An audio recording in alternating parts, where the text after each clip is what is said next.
Todos um bom dia, um excelente domingo. E eu peço que você faça uso da Bíblia, abrindo na carta de Paulo aos Filipenses.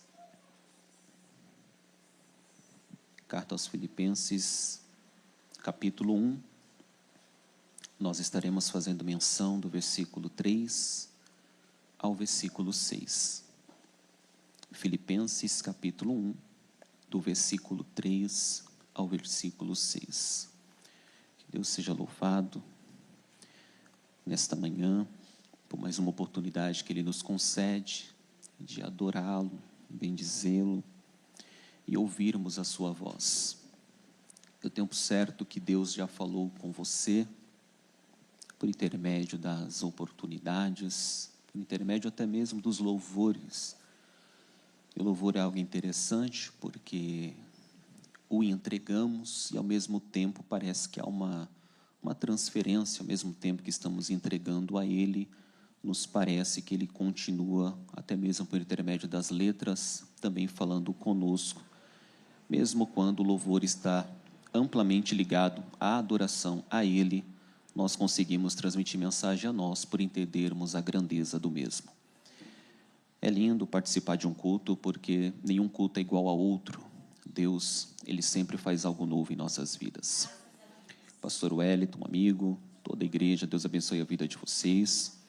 Hoje acompanhado do meu povo, esse povo que tem paciência de me ouvir por todos os lados, que bom, porque nem eu aguento me ouvir às vezes, mas vocês são crentes mesmo. Deus abençoe. Filipenses capítulo 1, quem achou diga glória a Deus. Do versículo 3 ao versículo 6 diz assim: Dou graças ao meu Deus por tudo que recordo de vós, fazendo sempre com alegria súplicas por todos vós, em todas as minhas orações, pela vossa cooperação no Evangelho, desde o primeiro dia até agora. Versículo 6 diz assim: Estou plenamente certo, na versão NVI, estou convencido de que aquele que começou a boa obra em vós há de completá-la até o dia de Cristo Jesus.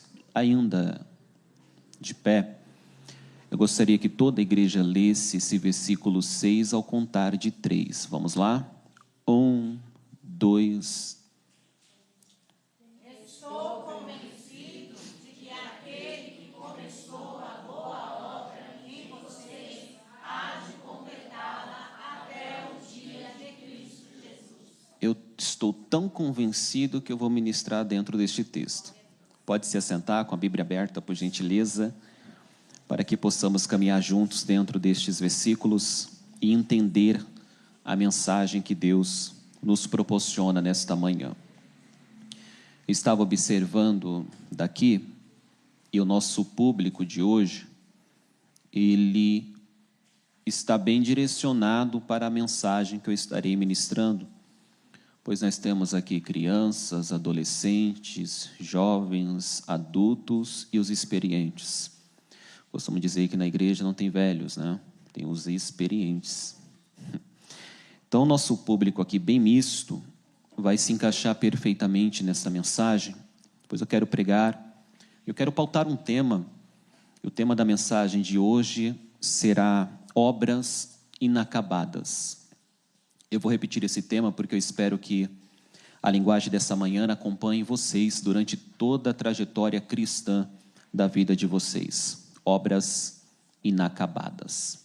Pois bem, a carta aos Filipenses, ela, diferente de outras cartas, como Romanos, a carta aos Efésios, que são cartas mais teológicas, digamos assim, nós temos aqui na carta escrita aos Filipenses uma carta mais pessoal, porque Paulo, ele tinha um senso de gratidão aos irmãos que estavam ali estabelecidos na cidade de Filipos, porque em alguns momentos da vida de Paulo, em alguns pontos da vida de Paulo, foram eles que financiaram. Eu vou usar a palavra ministério, para que fique mais fácil de entender, mas foram eles que financiaram em um bom tempo, em alguns momentos, o ministério do apóstolo Paulo. Então, Paulo ele tinha um certo nível de gratidão para com os nossos irmãos que estavam ali estabelecidos na região de Filipos. Um segundo propósito que Paulo tem ao escrever para a igreja estabelecida na cidade de Filipos é que havia alguma necessidade também de trazer algumas confirmações doutrinárias, tendo em vista alguns problemas que estavam ocorrendo dentro daquela região. Essa carta de Filipenses, ela é conhecida como a carta da alegria, ou a carta do ânimo, a carta da felicidade. Você vai perceber quando você fizer uma leitura, até mesmo rápida dentro dessa carta, que é muito utilizado as expressões alegrai-vos no Senhor, outra vez vos digo, alegrai-vos no Senhor. E Paulo está simplesmente escrevendo uma carta dentro da prisão. É um tanto um quanto confuso pensar de uma forma natural como alguém preso está falando sobre alegria, porque a ideia básica de prisão é justamente o descontentamento por ali estar, a tristeza de estar em um ambiente fechado, a tristeza, a angústia, até mesmo o senso depressivo de estar em um local onde jamais alguém sonharia, projetaria estar algum dia. Pior ainda na situação do apóstolo, porque não cometeu nenhum tipo de infração, não cometeu nenhum tipo de crime, a não ser pregar o evangelho, e simplesmente se encontrava dentro daquele lugar. E aqui está uma das graças do evangelho. A alegria do cristão, demonstrado até mesmo por este testemunho escrito de Paulo, não está nas circunstâncias. A alegria de um cristão está em quem ele é em Cristo, ou quem Cristo é para ele. Porque mesmo aprisionado, a capacidade psíquica de Paulo é de alguém livre. Ele está escrevendo para pessoas que estão livres e dizendo para eles, se alegrem, como? No Senhor. Por quê? Porque ele está vivendo isso, ele não está escrevendo algo que ele não está experimentando este algo. Ele está escrevendo algo que faz parte da vida dele, pois mesmo preso, ele entendeu que a alegria da vida dele não é circunstancial. Eu vou repetir de novo. A alegria para a vida do apóstolo Paulo não era circunstancial, pois há coisas e momentos e situações das quais o nosso estado torna-se de alegres. Existem momentos de nossa vida que naturalmente, de uma forma muito natural, estamos jubilando, porque são situações que nos levam ao júbilo, à alegria, à felicidade. Mas Paulo não está em uma situação que o levaria a isso. Porém, alegria para Paulo não é o momento. A alegria para Paulo é uma pessoa. Não é o que Paulo está vendo, é quem viu ele quando ninguém viu. Não é sobre o que Paulo está vivendo, mas sobre a vida, ou a verdadeira vida que está em Paulo. Por isso que talvez quando ele diz, já não vivo mais eu, mas Cristo vive em mim, aqui está uma perspectiva de uma cosmovisão de alguém que de fato foi alcançado e estruturado por ele. Ele entende que a vida dele não é simplesmente a vida dele, mas é a vida em Cristo. É por isso que ele simplesmente pode chegar para a igreja de Filipos e dizer, alegrai-vos. Como, Paulo? Pela situação política? Não. Alegrai-vos. Mas como, Paulo? Pela situação financeira? Não. Alegrai-vos. Mas como, Paulo, eu posso ter a alegria? É pela situação emocional? Não. Alegrai-vos. Mas como, Paulo? É uma questão de relacionamento? Não, não é sobre isso. Não é sobre pessoas. Não é sobre política, não é sobre economia, não é sobre o estado que você está, a cidade que você mora, a rua, o bairro, ou a família da qual você coexiste. Não é sobre isso, é sobre Cristo. Alegrai-vos no Senhor. Então a alegria da igreja, a alegria do cristão, não é circunstancial. É por isso que muitos não entendem de onde você tira força para continuar vindo nos cultos, para continuar servindo a Deus, e ainda consegue colocar esse sorriso de crente nos teus lábios. É porque a tua alegria não depende das circunstâncias. A tua alegria provém, depende do Senhor. Então essa carta é conhecida como a carta da alegria, porque Paulo entendeu, vou usar a palavra do pessoal de hoje, entendeu a chave, entendeu o segredinho básico. O segredo é Cristo, o mistério é Cristo, tudo provém de Cristo. É por isso que mesmo preso, ele estava alegre. Cristo era tudo, era simplesmente suficiente na vida de Paulo. Continuando aqui, eu disse a vocês que eu preciso ministrar nesta manhã sobre obras inacabadas. O governo entende muito bem disso, e nós vamos entender um pouquinho melhor sobre isso aqui e trazer essa aplicabilidade para a nossa vida. Quando nós falamos sobre obras inacabadas, logo nós pensamos em todos os governos que nós já tivemos no estado de São Paulo, porque por onde você anda em São Paulo, você enxerga obras inacabadas. Mas antes de falarmos acerca das obras inacabadas, preciso aqui comentar um pouco com vocês o primeiro versículo que nós lemos, que é o versículo de número 3, porque Paulo vai falar um pouco sobre estes irmãos que nós não conhecemos, não tivemos contato com eles, não sabemos como eles desenvolviam a fé que eles tinham, mas Paulo vai revelar um pouco para nós. Eu costumo dizer que as cartas e as epístolas não precisa ser um teólogo para compreendê-las. Todas as vezes que nós lemos as cartas, as epístolas, basta nós pensarmos por que ele escreveu isso e construir o entendimento do texto por intermédio de perguntas ao texto. Quando perguntamos ao texto, o próprio texto vai nos trazendo respostas acerca do porquê daquele escrito. Por exemplo, quando nós lemos o versículo de número 3 deste capítulo 1, que acabamos de fazer menção, ele diz que deu graças ou dá graças a Deus por tudo o que recorda deles. Dou graças ao meu Deus por tudo que recordo de vós. Isso aqui me impressiona, me deixa impactado e feliz em conhecer essa parte da igreja, dos nossos irmãos que estavam ali em Filipos, porque Paulo está dizendo assim: quando eu lembro de vocês, eu não tenho lembrança ruim. Quando me recordo, olha que coisa boa, porque uma coisa é lembrar, alguém lembrar de mim e alguém lembrar de você e escrever. Suponhamos que a pessoa está escrevendo sobre nós e dizer assim: quando eu lembro da Thalita, acho melhor nem dizer, Thalita. Outra coisa é a pessoa escrever dizendo assim: quando eu lembro do Bernardo, que dá até saudade do Bernardo. E esse nome Bernardo, realmente, nós estávamos com outro Bernardo ontem numa festa, e Bernardo acorda às 4 da manhã, vai dormir depois de meia-noite, e não se desliga, não dorme à tarde, porque criança tem que ter soninho da tarde. Bernardo geralmente não tem, não é, B?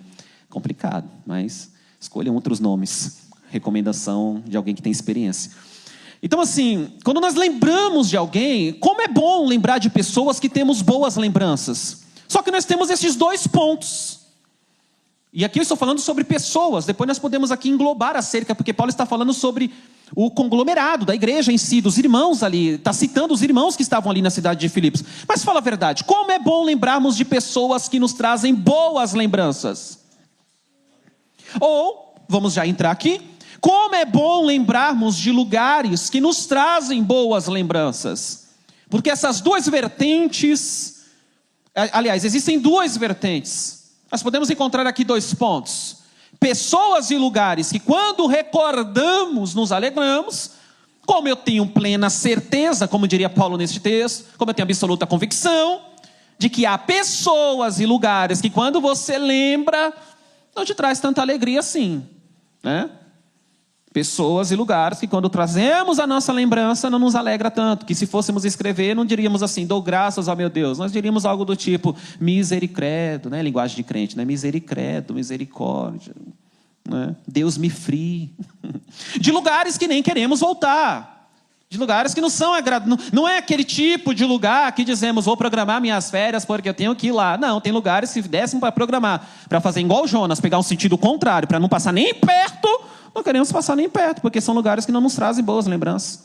Por quê? Porque nos marcaram de forma negativa. Só que os nossos irmãos lá da cidade de Filipos foram pessoas que o apóstolo está lembrando deles e dizendo assim, a vida, eu estou aqui parafraseando o texto, mas a vida que vocês viviam, ou vivem, melhor dizendo, em Cristo, é algo que quando lembro da vida que vocês vivem, da experiência que tenho acerca de vós, do que é falado de vós, me traz alegria. Me traz um impacto positivo dentro da fé. É por isso que quando eu me recordo de vós, eu dou graças ao meu Deus. Porque a vida que vocês vivem é uma vida graciosa. É uma vida que lembra Cristo. E aqui eu já comecei a pregar. É uma vida que lembra o Evangelho. É um procedimento que lembra Deus. É como se Paulo estivesse dizendo, lembrando de vocês, eu lembro de Cristo. Lembrando do tratado de vocês, da vida de vocês, da obra de vocês, eu tenho boas lembranças. E é isso que nós temos que gerar. E como geramos isso? Com o procedimento de vida. Não de vida cultual, onde estamos geralmente reunidos em 1h30, 2 horas de culto, é muito pouco. 2, 3 vezes por semana. O que Paulo está lembrando aqui é que a vida deles de fato exalava o bom perfume de Cristo. E aí fica a pergunta, e eu deixo no ar: como estão lembrando de nós, ou como estão enxergando a nós? Será que o bom perfume de Cristo ainda está exalando de nossas vidas nos ambientes dos quais temos frequentado, andado ou vivenciado? Paulo dava graças a Deus quando lembrava deles. Já no versículo de número 4, ele nos diz que fazendo sempre com alegria, porque uma coisa é aquilo que você faz, outra coisa é a forma que você faz. Eu vou repetir. Cadê a irmã das anotações? Ali, está ali. Porque uma coisa é o que fazemos, outra coisa é como. Porque fazer realmente dá para fazer, e dá para fazer de qualquer forma. Dá ou não dá? Sim ou não, irmãos? Lá no seu trabalho, dá para você trabalhar da forma normal, natural, normativa, como também dá para você andar dentro daquele prisma de Cristo de 1 milha a mais. Fazer algo além daquilo que precisa ser feito. E fazer como? Dá para você fazer com tristeza, com murmuração, com reclamação, com lamúria, como dá para você fazer aquilo que você faz com alegria. Dentro da igreja da mesma forma. Dá para você louvar, dá para você pregar, dá para você pastorear, dá para você liderar, dá para você cultuar, dá para você direcionar, dá para você discipular, dá para você dar da forma que você achar que tem que fazer. Sim, porém Paulo está nos dando aqui uma senhazinha muito linda. Ele está dizendo assim, e fazendo como? Com alegria. Ou seja, não estou sendo forçado a fazer isso. Eu faço com alegria aquilo que eu amo. Vou repetir. Nós só fazemos com alegria aquilo que nós amamos fazer. E Paulo está dizendo, fazendo sempre com alegria, súplica por vós. Ele não está fazendo isso porque é obrigado. Ele está fazendo isso porque sente de fazer isso. O evangelho é muito mais do que você é obrigado de forma externa. É muito menos do que você é obrigado de forma externa. É muito mais do que é impulsionado de forma interna. É aquilo que é pulsado por dentro. É por isso que não é nem por força nem por violência, mas pelo Espírito. É o Espírito que te conduz, direciona. É o Espírito que te leva a fazer. É este sentido espiritual daquilo que você está totalmente ligado que te conduz. E aqui, Paulo está dizendo, fazendo sempre com alegria, súplica por todos vós, em todas as minhas orações. Aqui a gente já consegue descobrir um pouco até de Paulo, porque Paulo está falando aos filipenses, mas revelando de si mesmo, e Paulo era alguém que tinha uma vida de oração. Eu não estou falando sobre campanha de oração, eu estou falando sobre vida, que campanha se faz em tempos determinados, datado. Jesus nunca falou para fazer campanha de oração, mas sempre há recomendações bíblicas para se ter uma vida de oração. Oração não é um tempo que você determina, oração é uma vida que você vive. Há um escritor, perdoe por não citar a fonte, que realmente não me lembro do nome do escritor, que ele vai dizer da seguinte forma: se você conhecer um ser humano que consegue viver sem respirar, eu vou conseguir conhecer então um cristão que consegue ter vida sem orar. É impossível ter vida cristã sem oração. É por isso que uma outra frase faz muito sentido: só tem vida no culto quem tem culto na vida. Glória. Então Paulo está dizendo que oração na vida dele não era uma coisa circunstancial. Quando eu penso que eu tenho que orar, quando eu lembro. Não, ele orava. E ele não vai dizer sobre oração, ele vai falar sobre minhas orações. Aí você pergunta: por que Paulo foi Paulo? Por que Paulo fez o que fez? Por que Paulo tinha o que tinha? Por que Paulo atuou como atuou? Por que Paulo realizou como realizou? Por que desbravou como desbravou? Simplesmente porque tinha uma vida de oração. Eita Jesus. Simplesmente teve resultados porque quando você trabalha, mas quando você ora, Deus trabalha. É como aquela historinha do machado, que dizem que quando você não afia o machado, e você vai para a floresta tentar cortar alguma coisa, o trabalho é maior. Deus está falando aqui. A dificuldade é maior. E eu sei quando eu estou ensinando, quando eu estou fazendo a exposição, e quando Deus está falando por intermédio de profecia bíblica. E aqui Deus está profetizando sobre nossas vidas aqui. Talvez o trabalho esteja sendo grande demais, porque a oração está pequena. Eu gosto das frases. Tem uma frase, meu pastor, que diz assim que tem coisas na nossa vida que ainda não aconteceram, porque os nossos joelhos ainda não tocaram no chão. Deus está falando com a nossa vida aqui. Está tendo trabalho demais, porque está tendo oração de menos. Toca teu joelho no chão como antes. Aleluias. Glórias a Deus.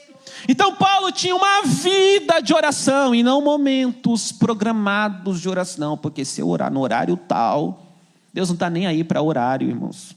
Me perdoe se você tem essa crença de que porque na madrugada. Eu cresci na igreja, nossa, e como eu acreditava nisso? Eu cresci ouvindo isso, porque na madrugada a fila é menor. Eita! Ainda usa o texto lá que está falando sobre sabedoria e não sobre oração, né? Mas deixa isso para lá que não faz parte da mensagem.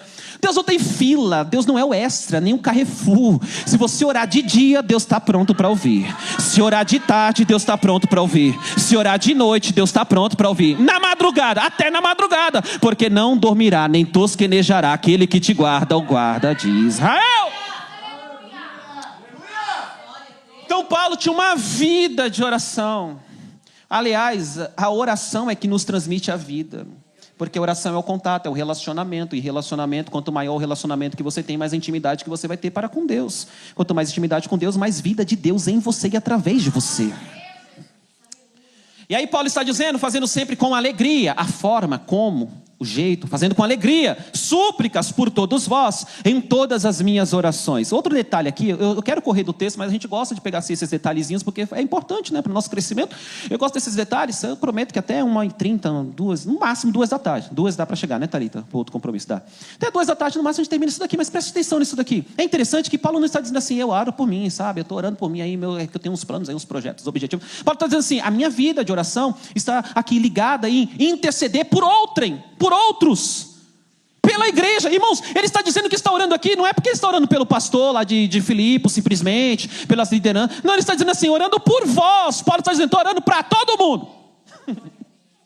E isso é lindo, porque existia uma linguagem antes, para os que são mais antigos sabem disso, que era a chamada dos os intercessores. Infelizmente a gente pensava que os intercessores tinham que ser aquele grupinho ali, e às vezes era até atrelado às nossas irmãzinhas do coque, lembra? Não, porque as irmãzinhas do coque, as irmãs da oração, não, a oração é para todo crente, não tem essa de, é porque os irmãos, não, fulano, que é, não, é todo mundo, é a igreja, é quem está em Cristo, é quem é salvo em Cristo que tem que orar, não existe um grupo especial, que aquele ali é o da oração, não, tu também. Todo mundo aqui tem que ser a turminha da oração. E aí Paulo está dizendo assim, estou orando por outros. Ou seja, olha que coisa linda, a gente tem que resgatar isso. O desejo, a vontade de orar por outros.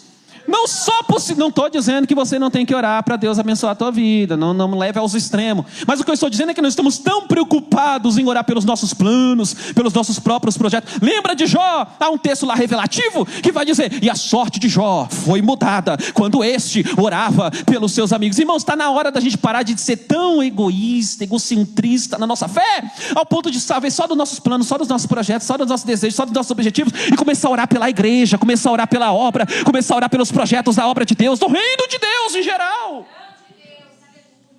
Vamos sair do versículo 4, vamos para o 5, porque ele vai dizer do propósito,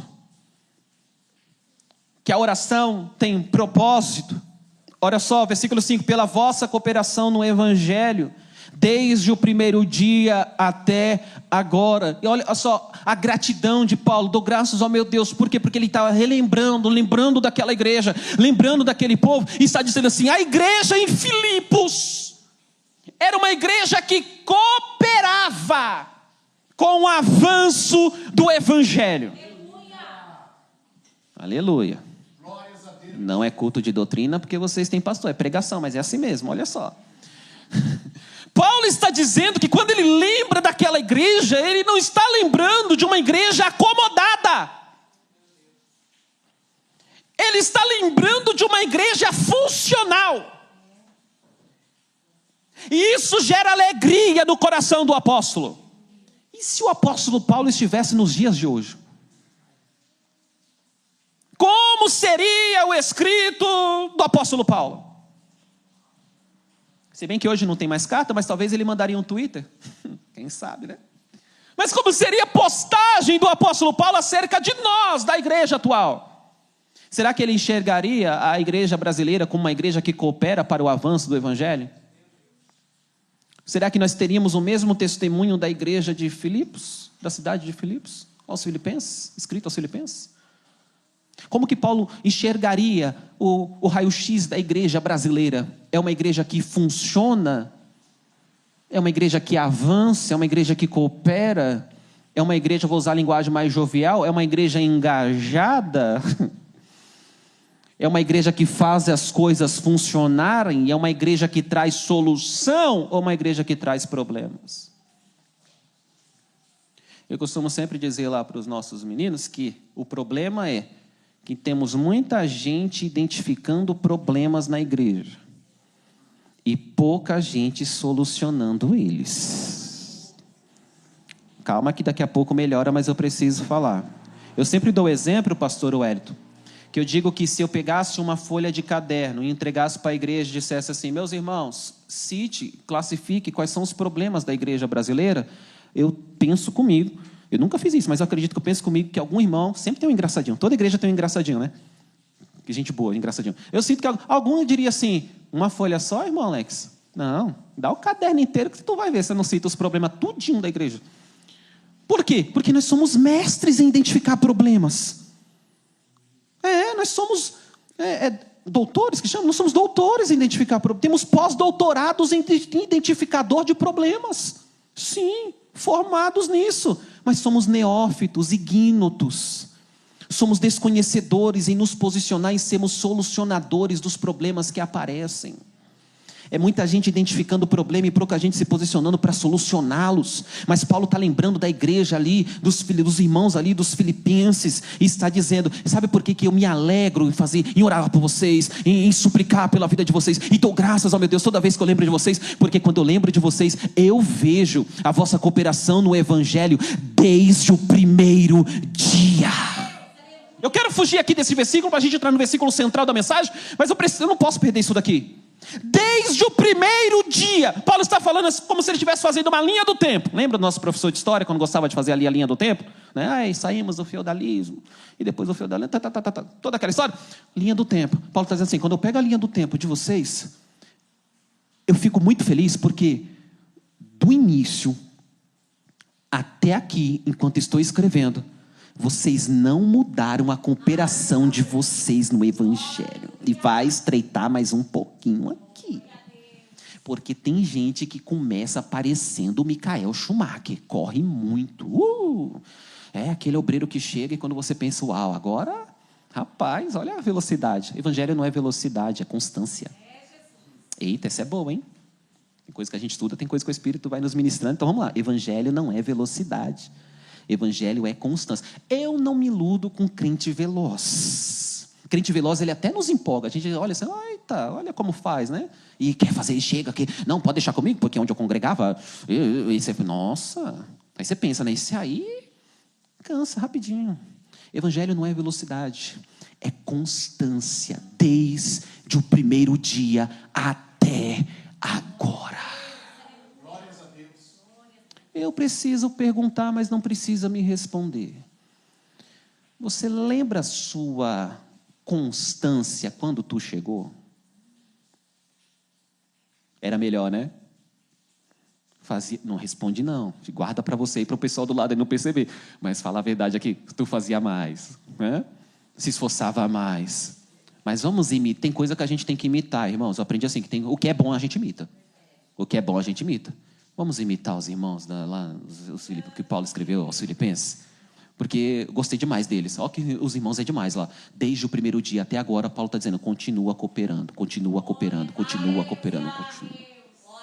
Glórias a Deus. Uma outra linguagem que Paulo utiliza em outro contexto é, portanto, meus irmãos, sede sempre firmes e inamovíveis. Em outras versões, firmes e constantes. Como está a sua constância na cooperação do Evangelho? E agora, nós chegamos no clímax, um dos versículos que eu sou mais apaixonado, que eu nunca tinha ministrado, tinha citado em muitas ministrações, e hoje eu tenho a oportunidade de ministrá-lo. O versículo 6. Eu costumava brincar antigamente, principalmente eu gosto de usar ele em citações e início de congresso de jovens. Eu lanço sobre ele isso daqui, versículo número 6 do capítulo de número 1 da carta aos Filipenses, que diz, tendo por certo que aquele que começou em vós a boa obra aperfeiçoará até o dia de Cristo Jesus, o nosso Senhor. Eu acho fantástico demais.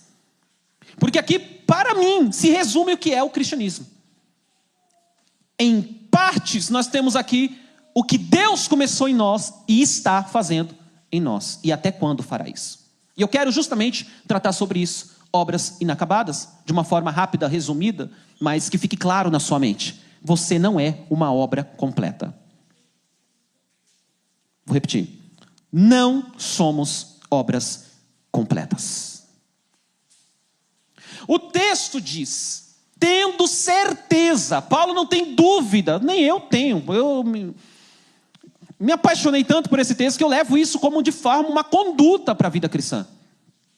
Paulo está dizendo, eu estou certo de que, tenho por certo, tenho convicção, não tenho dúvidas acerca disso. E o que ele diz? Estou convicto de que aquele que começou a boa obra em vós. Primeiro ponto a ser observado neste versículo 6, é que Paulo está dizendo quem é o gestor da obra, o dono da obra, quem começou. Não foi a igreja que começou por ele, foi ele que começou na igreja para ele. Não foi nós que começamos em Deus, mas foi Deus que começou em nós. Não fomos nós que o escolhemos, mas Ele nos escolheu desde a fundação do mundo. Agora observe. Aquele, pois, que começou. Ora, ele diz, aquele que começou e vai dizer, a boa obra. Há um início. E já no início ele entende que a obra é boa, só que o fato, Gisele, de ser boa não significa que está completada.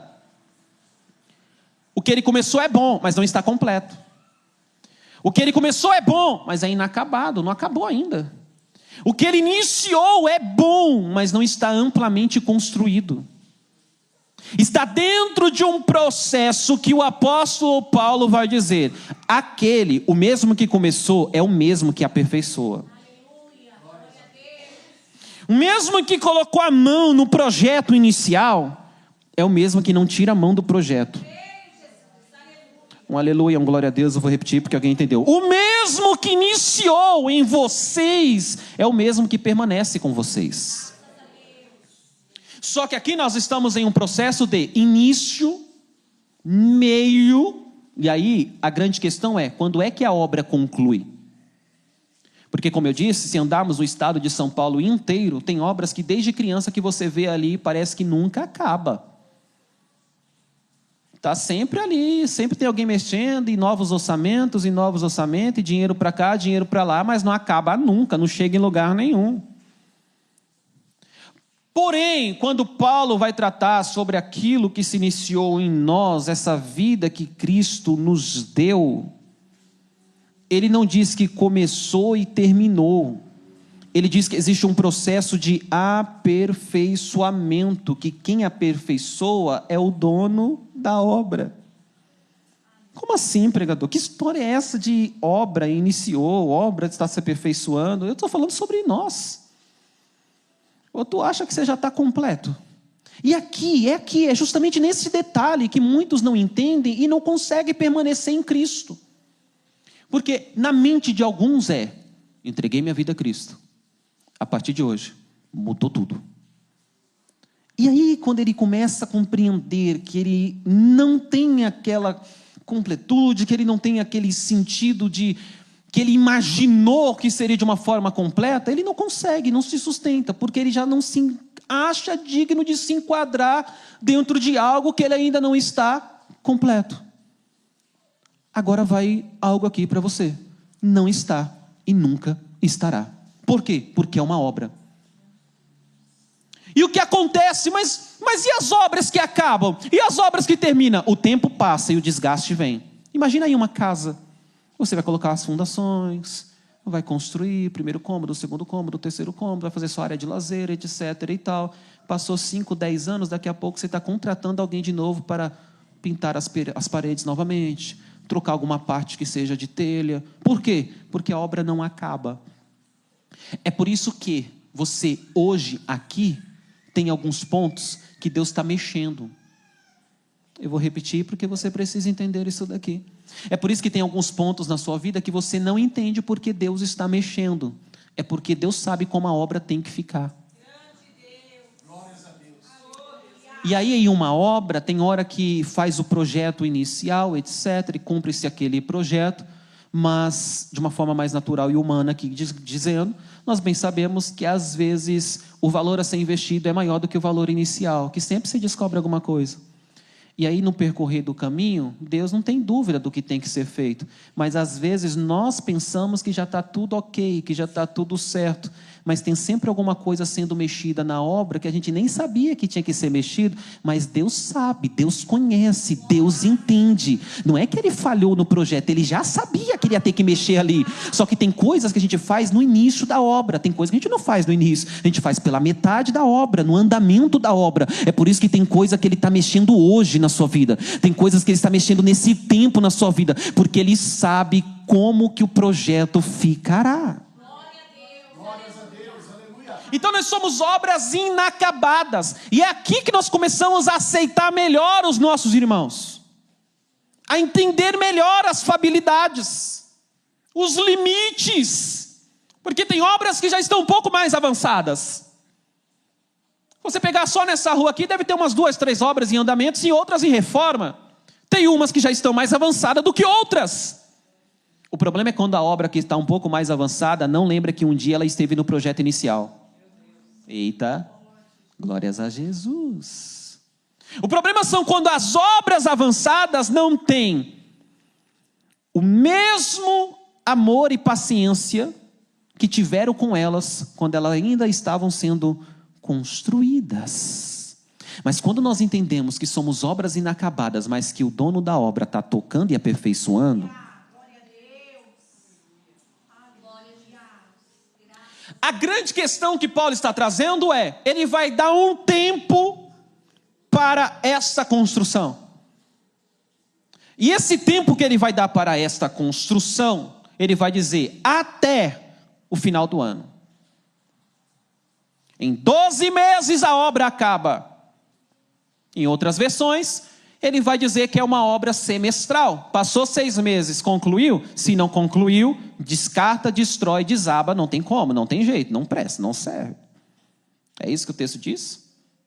Olha o tempo que Paulo vai dar para essa construção. Aquele, pois, que começou em vós a boa obra, ele não está dizendo que a obra é fiel a ele, mas que o dono da obra é fiel a ela. Ele é fiel para aperfeiçoá-la. Até quando? Até o dia de Cristo Jesus. Quando Cristo volta?